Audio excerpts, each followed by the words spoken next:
రాధిక 4 రోజులు మీ ఇంట్లో ఉందంటే మీ ఇద్దరి మధ్య ఏం జరగకుండా ఉండుంటుందా? రఘు,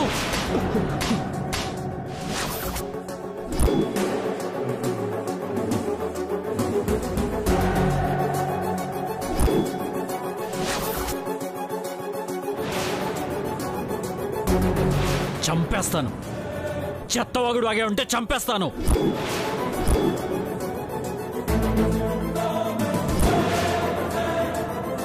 సార్, నా చెంప పగలగొట్టగలరు, నన్ను చంపేయగలరు. ఇక్కడ ఉన్న వాళ్ళంతా ఇదే ప్రశ్న అడిగితే అప్పుడు మీరేం చేస్తారు?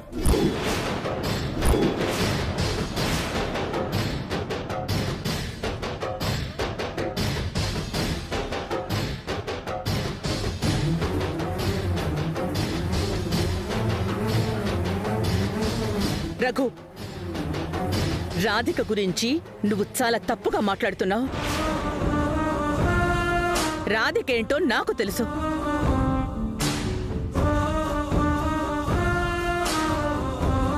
తను ఎంత మంచిదో నేను కళ్ళారా చూశాను. తను అగ్ని కంటే పవిత్రమైనది. అలాంటి రాధికని పట్టుకుని దారుణంగా మాట్లాడితే నేను సహించను, క్షమించను. అమ్మా, సంవత్సరం పాటు లంకలో ఉన్న సీతాదేవిని తెచ్చుకుని ఏలుకున్న రాముడంతటి వాడిని కాదు నేను. ఈ సమాజంలో బ్రతుకుతున్న సగటు మనిషిని. రాధికని పెళ్లి చేసుకున్న తర్వాత రేపెవరైనా ఇదే విషయం గురించి మాట్లాడితే భరించే శక్తి నాకు లేదు.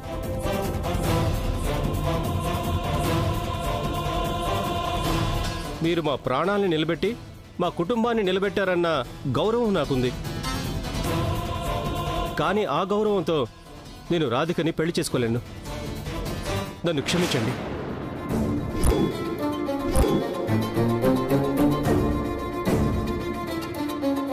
రఘు, అమ్మా, నాన్న, వెళ్దానండి. అది కాదు నాన్న. రండి.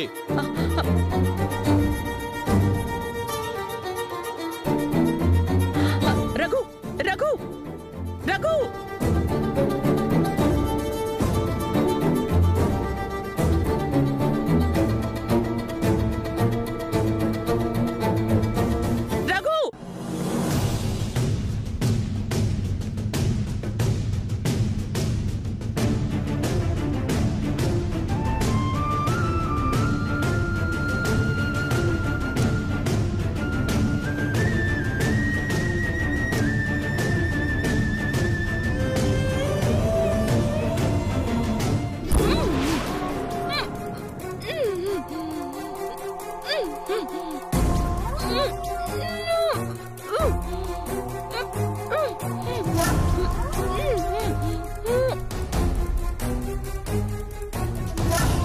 ధర్మవతి గారు, బాగా చేశారండి.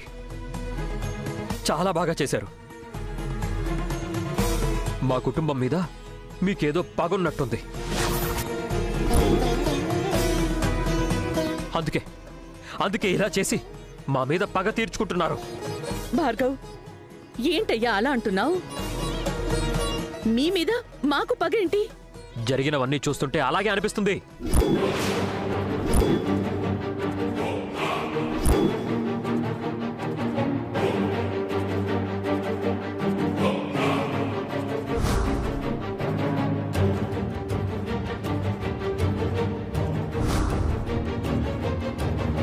నా చెల్లి పెళ్లిని మా స్తోమతకి తగ్గట్టు మేం చేసుకుంటామని చెప్పాను.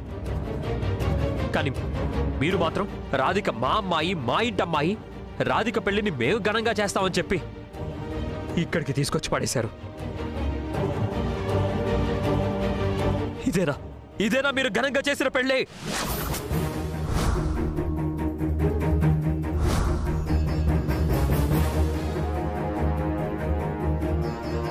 ఇంతకుముందు నలుగురికి మాత్రమే తెలిసిన విషయాన్ని ఇప్పుడు ఊరందరికీ తెలిసేలా చేశారు. అందరి ముందు అవమానంతో చచ్చిపోయేలా చేశారు. మమ్మల్ని ఇక్కడికి తీసుకురాకుండా ఉండుంటే, మా చెల్లెలు పెళ్లి విషయంలో మీరు జోక్యం చేసుకోకుండా ఉండుంటే పెళ్లి కొడుకు అలా వెళ్ళిపోయేవాడా? మేము ఇలా చస్తూ బతకాలా?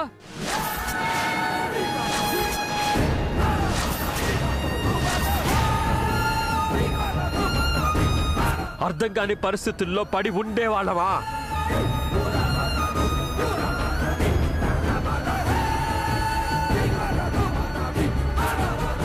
మీరు అపార్థం చేసుకుంటున్నారు.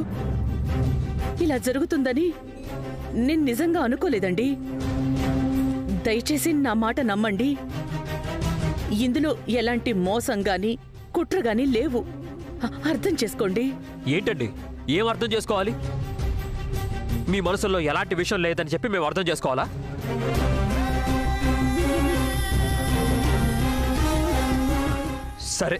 సరేనండి, మీరు చెప్పినట్టు అర్థం చేసుకుంటాం. తెచ్చివ్వండి. ఇప్పుడు పోయిన మా పరువుని తెచ్చివ్వండి. మీ అబ్బాయి కార్తీక్ కారణంగా నా చెల్లెల మీద పడిన నిందలు అబద్ధమని నిరూపించండి. ఆగిపోయిన నా చెల్లి పెళ్లి జరిపించండి. జరిపించండి.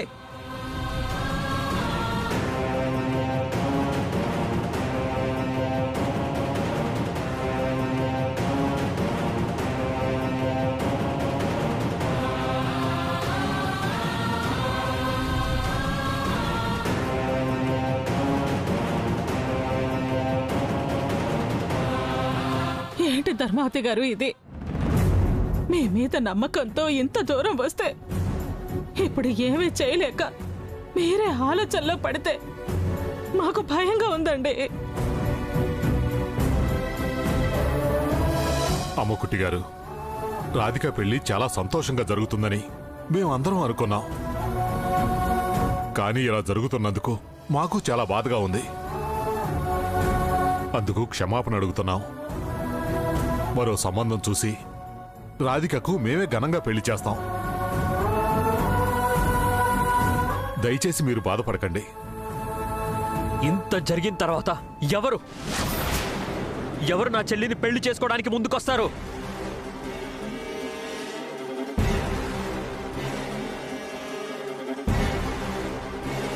ఇంతకు ముందు 2-3 పెళ్లి సంబంధాలు మేము చూస్తే మీ అబ్బాయి కారణంగానే ఆగిపోయాయి.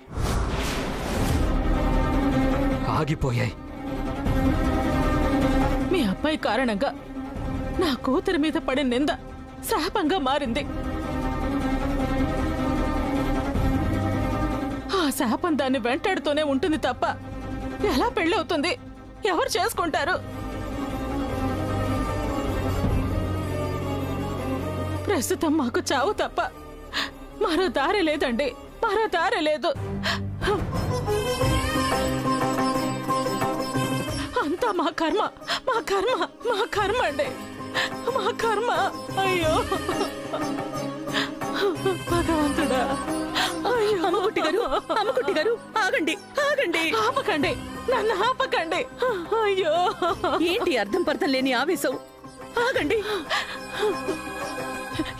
ఇక్కడ మీరు ఆపచ్చండి, కానీ ఇంటికి వెళ్ళాక అయినా మాకు చావడం తప్ప మరో దారి లేదు.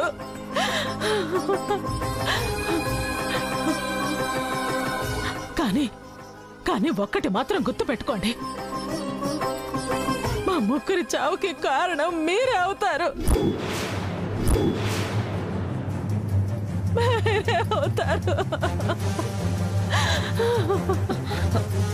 మీరు చచ్చిపోవాల్సిన అవసరం లేదు. మీ అమ్మాయి పెళ్ళవుతుంది. మీరు సంతోషంగా ఉంటారు.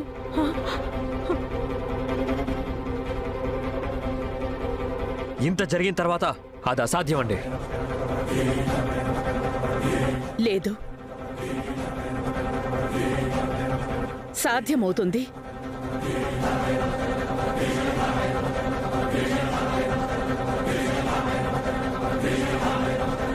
ఊరందరిలో ఇంత అవమానం జరిగిన తర్వాత మా రాధిని ఎవరు పెళ్లి చేసుకుంటారండి? ఎవరు చేసుకుంటారు?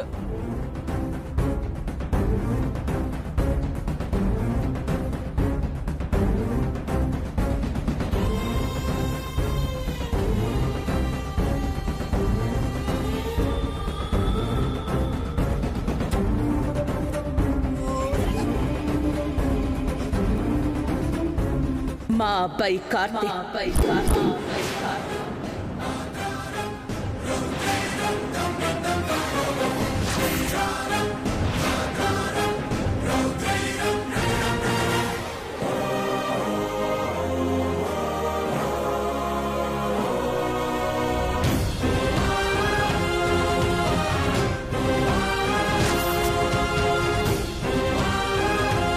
ఇదే మండపంలో ఇదే ముహూర్తానికి మా కార్తీక్ మీ అమ్మాయి రాధిక మెళ్ళో తాళి కడతాడు.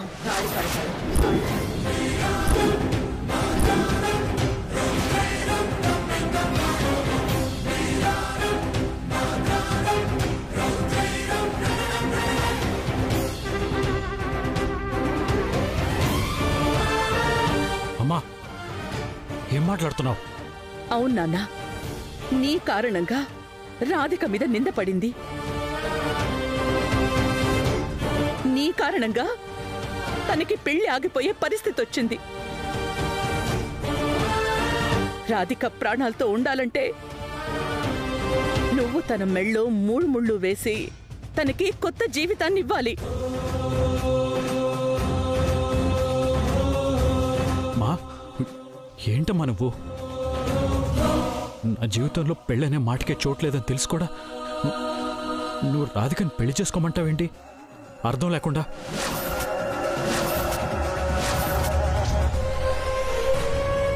నువ్వు రాధికని పెళ్లి చేసుకోకపోతే ఈ కుటుంబం ఇక్కడే ప్రాణాలు తీసుకుంటుందిరా.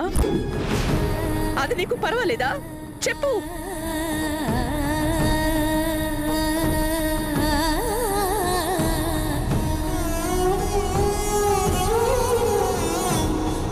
అది కాదమ్మా, ఈ జన్మకి నాకు పల్లవే భార్య. మరో అమ్మాయి మెళ్ళో నేను తాళి కట్టలేను, మూడు ముళ్ళు వేయలేను.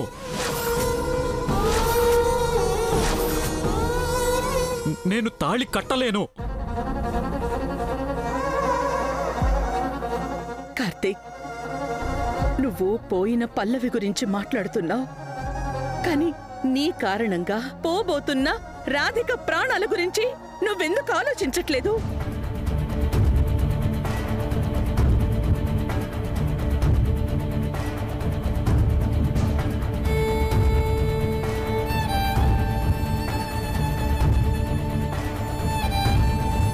మా నా పరిస్థితి. కార్తీక్, ఆడపిల్ల ఉసురు అంత మంచిది కాదు. అది మన కుటుంబాన్ని శాపంలో వెంటాడుతుంది. రాధిక కన్నిటిని తుడిస్తే మన కుటుంబం కూడా సంతోషంగా ఉంటుందిరా. అది కాదు నాన్న. కార్తీక్, నువ్వు రాధికని పెళ్లి చేసుకోకపోతే వీళ్ళకంటే ముందు నేను చచ్చిపోతాను.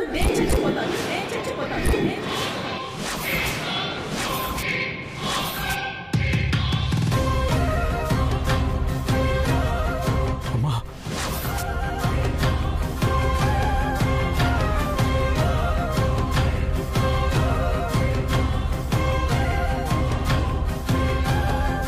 అవును, రాధికకి ఒక రకంగా ఈ పరిస్థితి రావడానికి నేను కూడా కారణమే కదా. మరి నా కారణంగా వీళ్ళ ప్రాణాలు పోతే నాకంతకంటే బాధ మరొకటి ఉండదు. అసలు నాకు బ్రతికుండే అర్హతే లేదు. ప్లీజ్ కార్తీక్, ఒక్క మాట అడుగుతాను, సమాధానం చెప్తావా? ఇంతమంది ప్రాణాలు పోయాక నువ్వు ప్రశాంతంగా ఉండగలవా? వీళ్ళందరి ప్రాణాల కంటే నీ పట్టుదలే గొప్పదా? చెప్పరా, చెప్పు.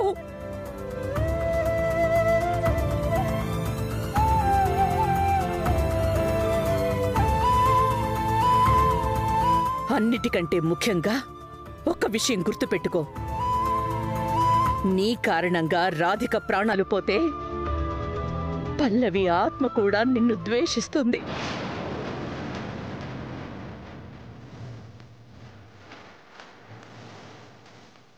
మరలాంటప్పుడు నువ్వు పల్లవి కోసం రాధికని పెళ్లి చేసుకోకుండా ఉండిపోవడంలో అసలు అర్థం ఏముంది?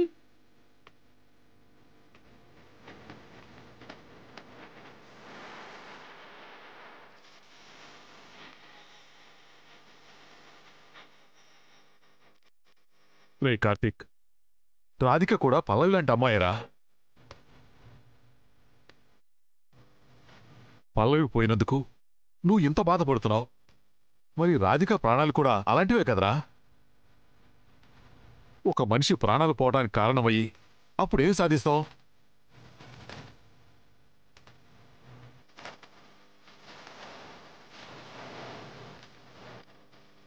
రాధికని పెళ్లి చేసుకో, లేదంటే ఈ అమ్మ చచ్చినంత కొట్టు. అమ్మా!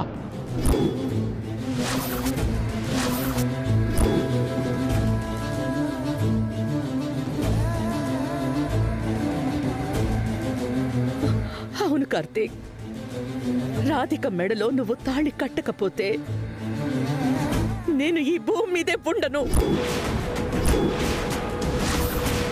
అది నువ్వు గుర్తుపెట్టుకో, ఆలోచించుకో.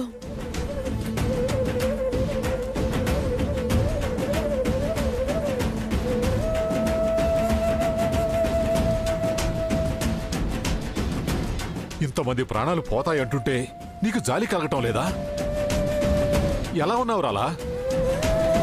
ఆ దేవుడే కాదు, పల్లవి కూడా నిన్ను క్షమించదు. ఆ విషయం తెలుసుకో.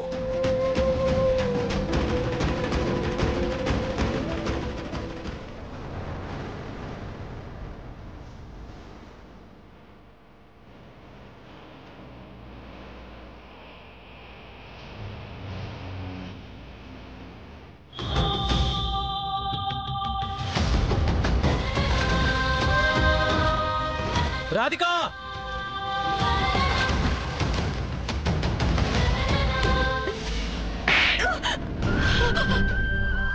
సూసైడ్ చేసుకోవాలనుకోవడం ఏంటి? బుద్ధి లేకుండా. ఎందుకు బ్రతకాలో తెలియనప్పుడు, నా బ్రతుక్కి అర్థం లేనప్పుడు నేనెందుకు బ్రతకాలి?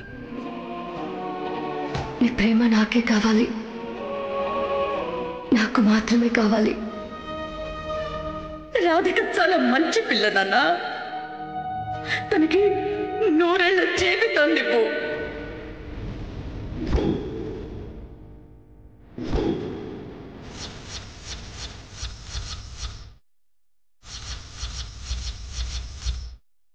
మా ముగ్గురి చావుకి కారణం మీరే అవుతారు.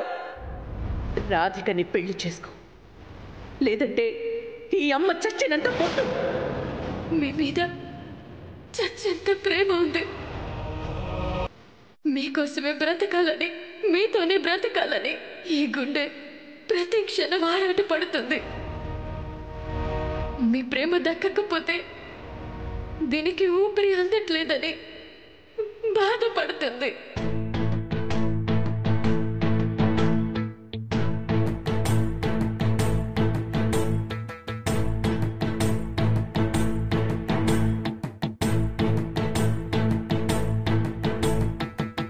ఇప్పటికైనా మీకోసం ఈ గుండె పడుతున్న ఆరాటాన్ని, నా ప్రేమని అర్థం చేసుకోండి సర్వారు.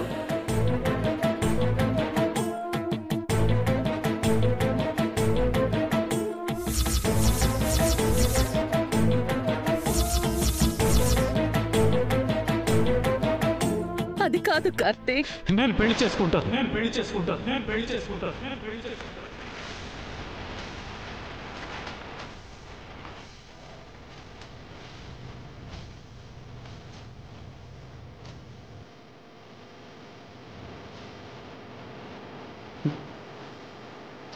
పెళ్లి చేసుకుంటాను.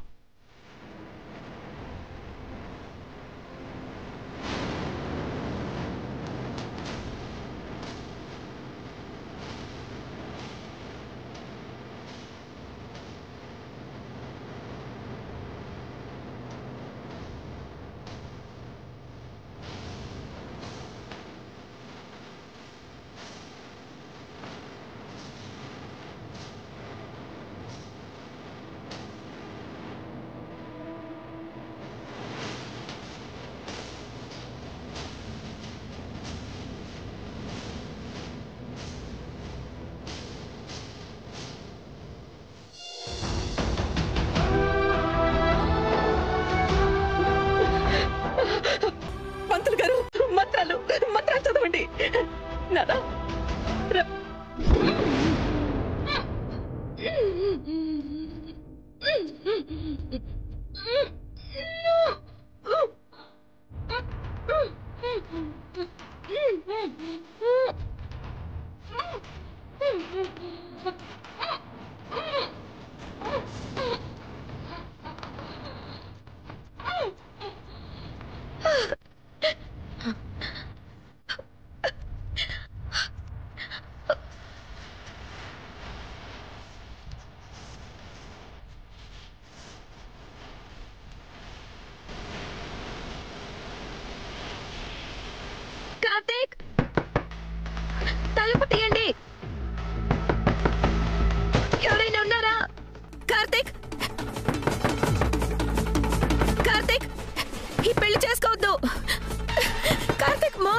జరుగుతుంది కార్తీక్?